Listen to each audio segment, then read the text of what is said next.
इब्बू की दुनिया में आपका स्वागत है।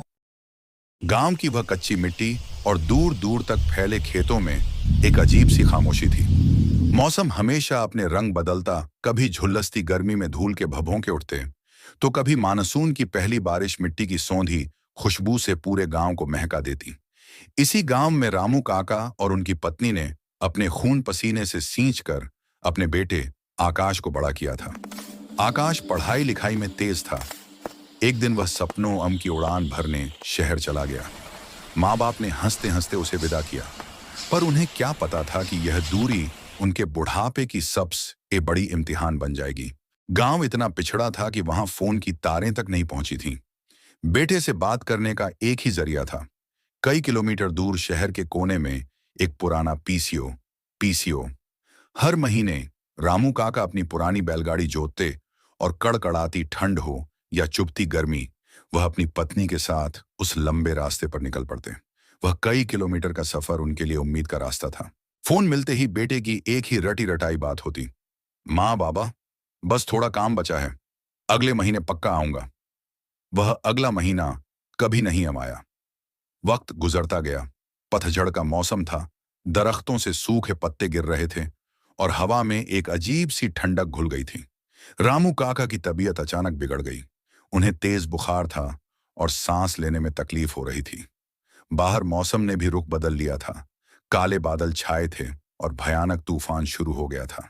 बिस्तर पर पड़े रामू काका की आंखें बार बार दरवाजे की तरफ उठतीं। उनके होंठ थरथरा रहे थे। बस एक ही नाम निकल रहा था, आकाश, मेरा बेटा। बूढ़ी मां से अपने पति की यह हालत देखी नहीं गई। इस भयानक तूफान और बारिश में जब रास्ते दलदल बन चुके थे, वह अकेली निकल पड़ी। कई किलोमीटर का वह रास्ता, जो बैलगाड़ी से भी भारी लगता था, आज वह पैदल तय कर रही थी। तूफान की वजह से वह कई बार रास्ते पर गिरी, घुटने छिल गए, हाथ जख्मी हो गए, पर बेटे से बात करने की तड़प ने उन्हें खड़ा रखा। जख्मी हालत में वह पीसीओ पहुंची और कांपते हाथों हमसे फोन मिलाया। बेटा, गांव आ जा, तेरे बाबा बहुत बीमार हैं, बस तुझे ही याद कर रहे हैं। आकाश ने उधर से फिर कहा, मां मैं आ रहा हूं, बस निकल रहा हूं। मां वापस घर पहुंची, भीगी हुई और थकी हुई। उसने रामू काका का हाथ पकड़कर कहा, सुनो, वह आ रहा है, हमारा बेटा आ रहा है। रामू काका ने एक फीकी मुस्कुराहट दी। उनकी आंखों में थोड़ी चमक आई, पर जिस्म साथ छोड़ रहा था। जब आकाश गांव पहुंचा तो मौसम शांत हो चुका था, पर फिजा में खामोशी था। गांव की कच्ची सड़कों को पार करते हुए जब वह अपने घर की तरफ भागा, तो उसने देखा कि बाहर लोगों की भीड़ ध लगी है। लोग कह रहे थे, रामू काका का बेटा आ गया, रास्ता दो इसे। आकाश रोते हुए अंदर भागा। रामू काका अपनी आखिरी सांसें गिनते हुए बेटे का इंतजार कर रहे थे। जैसे ही उन्होंने आकाश को देखा, उनके कांपते हुए हाथ ने बेटे का सर छुआ।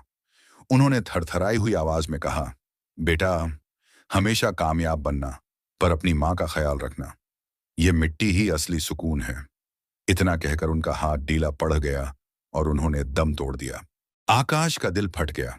उसे एहसास हुआ कि जिस शहर की चमक के लिए उसने अपने माँ बाप को इतना तड़पाया, वह सब मिट्टी है। उस दिन के बाद आकाश ने वापस शहर का रुख नहीं किया। उसने उन्हीं खेतों में हल चलाया, अपनी माँओं की सेवा की और उसी गांव की मिट्टी में अपने बाप के अधूरे सपनों को पूरा करने लगा। अब वह हर रोज उसी बेंच पर बैठता जहां उसके बाबा बैठते थे, पर अब वह किसी फोन कॉल का इंतजार नहीं करता था, क्योंकि वह अपनी असली मंजिल पहुंच चुका था।